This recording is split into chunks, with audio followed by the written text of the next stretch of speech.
법으로 보는 세상.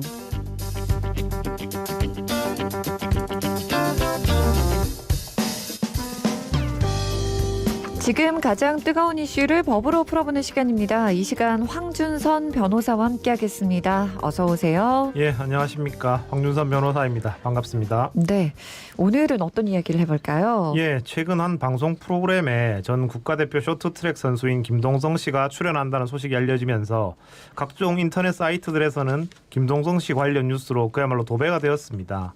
그 와중에 김동성 씨가 이혼 후에 전 부인에게 양육비를 제때 지급하지 않아서 네. 문제가 되었던 사실이 다시 화제가 되었고 네. 이에 김동성 씨도 본인의 입장을 SNS에 밝히기에 이르렀습니다.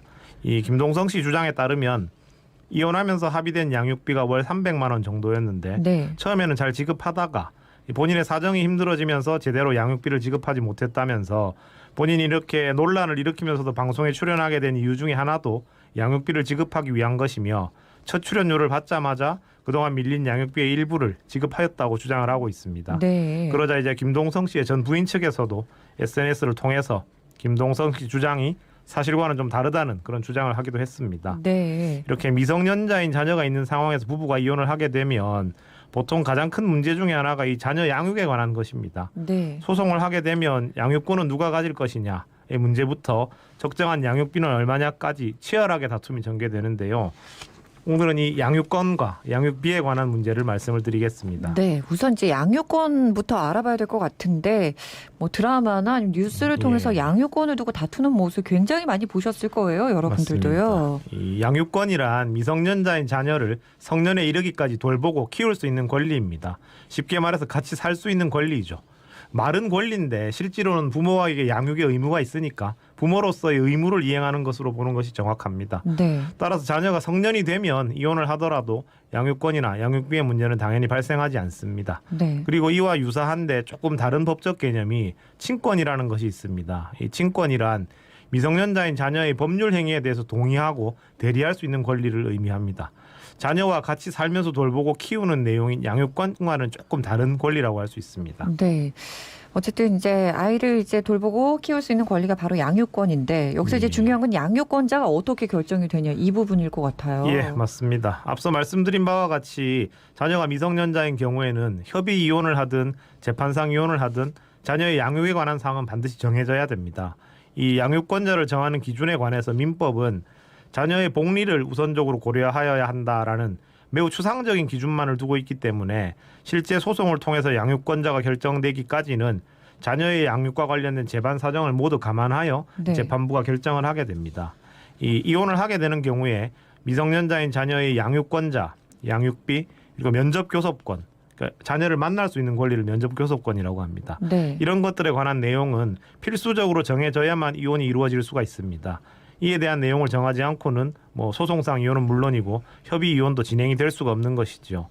만약에 부부가 이혼 소송을 하는 과정에서 자녀의 양육에 관한 사항을 합의를 했다고 하더라도 그 합의 내용이 상식에 반한다거나 부모가 합의한 내용이 오히려 자녀의 복리에 반한다고 좀 객관적으로 인정이 되는 경우에는 네. 가정법원에서 직권으로 자녀의 복리에 적합한 방식을 정하게 됩니다. 아, 그래요. 예, 오히려 부부간에 합의한 것보다 재판부의 판단이 우선할 수도 있습니다. 예외적인 네. 경우에는.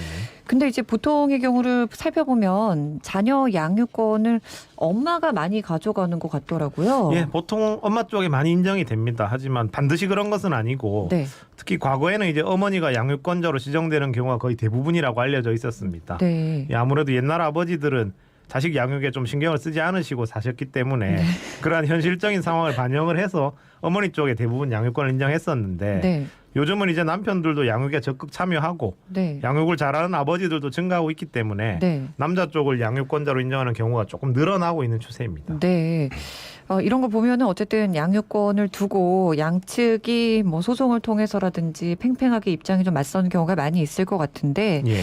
더 유리한 쪽이 있나요? 좀 금전적으로 더 유리한 뭐 금전적으로 여유가 있는 사람에게 더 유리하다든지 뭐 그런 조건들이 따로 있나요? 예, 특히 실제 소송을 하다 보면 많은 분들이 궁금해하시는 것 중에 하나가 이제 돈 많은 쪽이 유리하냐라는 질문들을 하시는데 네. 앞서 말씀드린 것처럼 자녀의 복리를 생각할 때 누가 키우는 것이 나으냐를 참고하는 기준으로 경제력이 물론 고려될 수 있습니다. 네. 하지만 그것이 절대적인 기준이라고는 할 수가 없는 것이 양측 모두 정상적인 상황이라면 반드시 경제력의 우위에 따라서 양육권자를 결정하는 것은 아닙니다.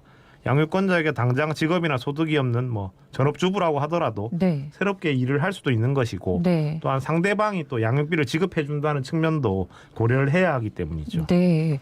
그러면 양육권자를 정할 때 가장 중요한 게 뭔가요? 예, 법에서 구체적인 기준을 정하고 있지 않기 때문에 아. 재판을 통해서 이제 양육권자를 결정하게 되는 경우에는 당사자가 좀 진정성 있는 자세를 보이는 것이 매우 중요합니다. 네. 실제로 재산 분할을 많이 받기 위해서 또는 상대방으로부터 오히려 양육비를 많이 받아내려고 거짓으로 양육권을 강하게 주장하는 신용을 하는 분들도 가끔 계십니다. 아. 그래서 본인은 정말 자녀를 사랑하고 양육에 많이 관여한 사람처럼 거짓 주장을 했는데 네. 재판부가 자식이 뭐 몇 학년 몇 반인지 물어보는데 대답을 못 한다거나 심지어는 자식이 고등학생인지 중학생인지도 모르는 경우가 있었다고 합니다. 양육권을 주장하시면서. 네, 주장하면서 자기가 엄청 잘 키운 것처럼 얘기를 했는데 네. 물어보면 모르시는 거죠. 이런 경우에는 아무리 돈이 많고 뭐 직업이 사회적으로 번듯하다고 해도 양육권자로 인정받는 것이 쉽지는 않을 것입니다. 네. 근데 뭐 이혼에도 여러 가지 사유가 있잖아요. 예. 근데 한쪽이 잘못을 해서 이렇게 유책 배우자 같은 경우 예. 양육권자로 인정받기 어려울 것 같은데 이런 경우는 맞나요? 그 이혼 사유를 제공했다고 해서 반드시 양육권자로 인정받지 못하는 것은 아닙니다. 과거에 이제 간통죄가 있던 시절 판례이긴 한데 네. 예, 아내분이 간통죄를 저질러서 이혼을 하게 됐는데 네. 이 경우에도 양육권자를 부인으로 인정한 사례가 있습니다. 아. 예, 구체적 사실관계를 보면 남편분도 꽤나 잘못이 있었던 상황이고 아무리 봐도 그래도 어머니가 더 낫다라고 이제 재판부에서 판단을 한 편 것이죠. 네. 어쨌든 두 분 중에서 더 아이를 잘 기를 수 있는 분이 양육권자가 되는 건 예, 맞군요. 맞습니다. 알겠습니다. 그럼 보통은 양육권자가 어떤 기준으로 정해지게 되나요? 예, 여러 사정들을 고려하지만 그래도 가장 핵심적인 기준은 기존에 누가 양육을 주도적으로 해왔느냐라는 것입니다. 즉 부인이 만약에 이제 전업주부로서 자녀를 전적으로 돌보아 왔다거나 네. 부인의 친정에서 자식들을 계속 키웠다거나 하는 경우에는 대부분 기존에 키우던 환경에서 계속 아이가 자랄 수 있도록 법원이 결정을 하게 됩니다.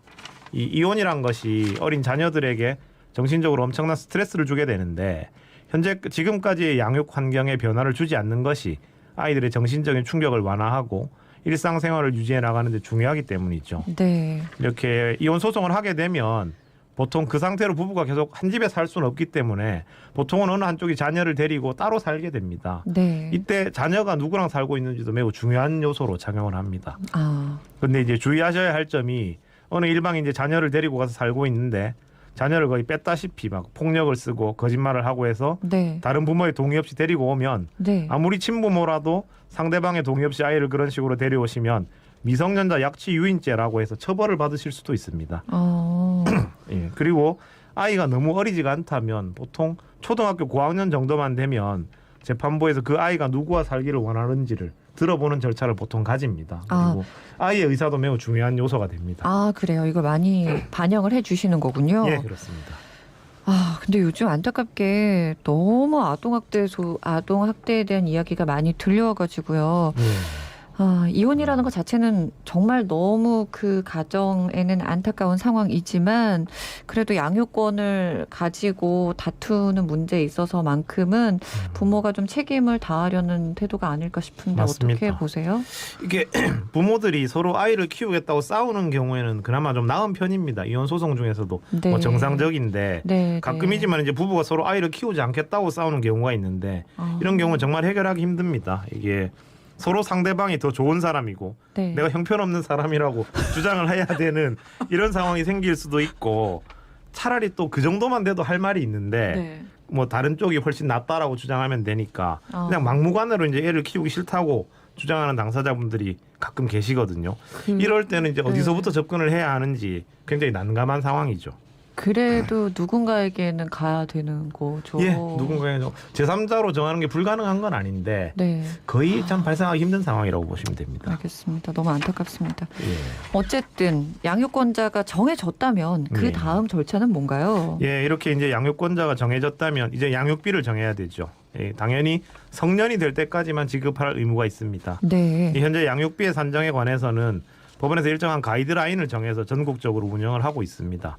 물론 당사자 사이에 이 양육비에 관해서 원만히 합의가 된다면 그 합의가 당연히 우선하겠지만 이에 관해서 다툼이 너무 치열하고 쉽게 끝나지 않는 경우가 많기 때문에 법원이 양쪽의 사정을 기준으로 하여 일정한 기준을 내부적으로 정해두고 있는 것이죠. 보통 소송을 통하면 재산 분할 등의 문제와 한꺼번에 이 양육비에 대한 합의가 이루어지는 경우도 종종 있습니다. 제가 대략적인 산정 방법을 말씀드리자면 네. 법원에서 기준표를 정해가지고 자녀의 나이, 부모 양쪽의 소득에 따라서 일정한 표를 그려놓고 있습니다. 아. 그에 따라서 이제 일응의 양육비를 산정하는 것이죠. 네.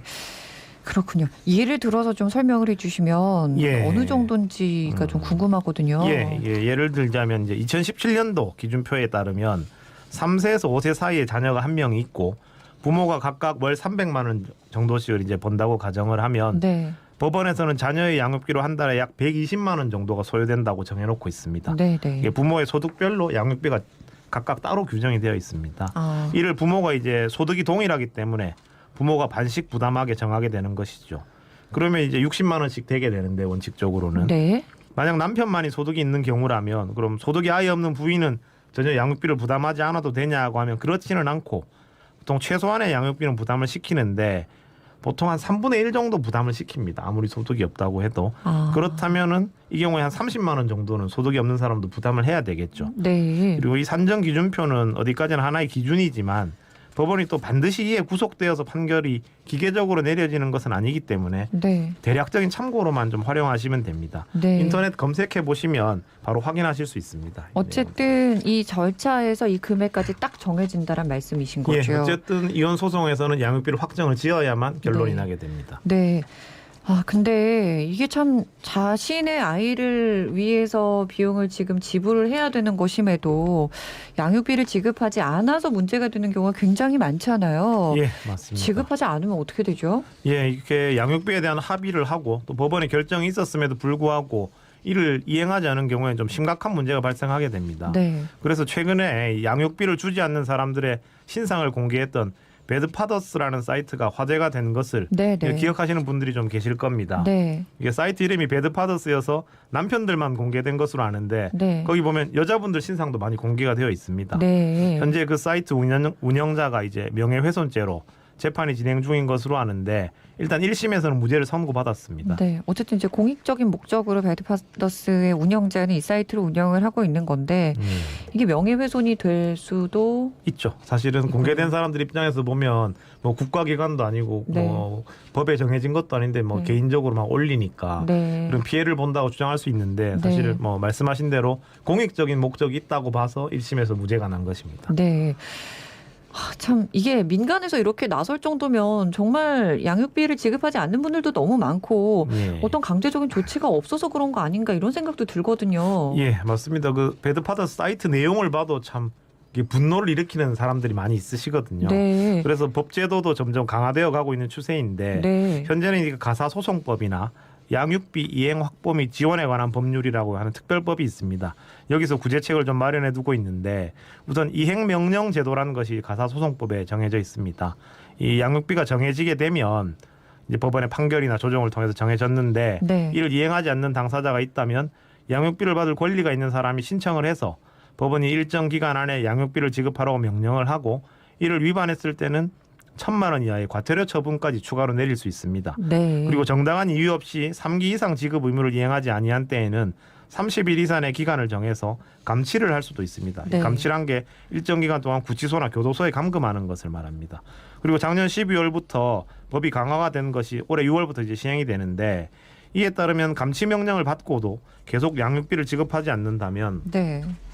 1년 이하의 징역 또는 1천만 원 이하의 벌금에 처해질 수 있습니다. 이제 양육비를 지급하지 않는 사람에 대해서 징역형까지 가능하게 만든 것이죠. 네. 이 양육비란 것이 단순히 금전 채무 불이행이 아니라 자녀의 복지를 위한다는 측면이 있기 때문에 네. 처벌을 강화하고 있다고 보시면 됩니다. 네. 근데 이제 처벌도 처벌이지만 양육비를 지급받지 못하는 가정 입장에서는 정말 생계의 위협을 받을 수도 있는 거잖아요. 예, 그렇죠. 이 양육비를 받지 못하는 분들을 위한 어떤 제도적인 장치는 없나요? 예, 이 양육비를 받지 못한 분들이 직접 양육비 지급 절차를 진행하는 것이 금전적인 문제나 뭐 시간이 부족하거나 지식이 부족하거나 해서 참 어려운 경우가 종종 있습니다. 그래서 네. 이런 분들을 보호하기 위해서 양육비 이행 확보 및 지원에 관한 법률에서는 양육비 이행 관리원을 상대로 법률적인 조력을 신청할 수 있는 제도를 마련해 두고 있습니다. 네. 나를 좀 도와달라고 이제 요청할 수 있는 것이죠. 네. 그리고 만약에 양육비 지급 의무자가 직장에 다니고 있는데 양육비를 2회 이상 지급하지 않았다고 하면 이 양육비 직접 지급 명령이라고 해서 마치 근로자의 세금을 회사로부터 원천 징수해 가듯이 그 소득세 원천 징수 의무자, 이 회사가 되겠죠.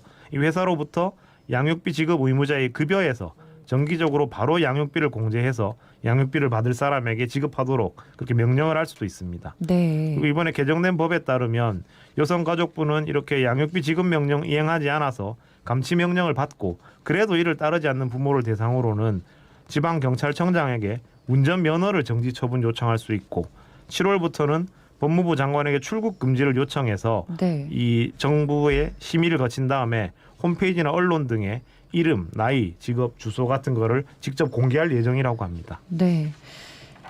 참 정말 부부가 서로 안 맞아서 부부의 연을 끊을 수는 있지만 자식과의 연을 끊을 수 있는 건 아니잖아요. 그러니까요. 자기 자식이란 생각을 꼭 하시고 정말 자기 아이를 위한 책임 있는 행동을 보여주셨으면 좋겠습니다. 오늘 말씀은 여기까지 듣겠습니다. 고맙습니다. 예, 황준선 변호사였습니다. 네, 지금까지 황준선 변호사였습니다. 고맙습니다.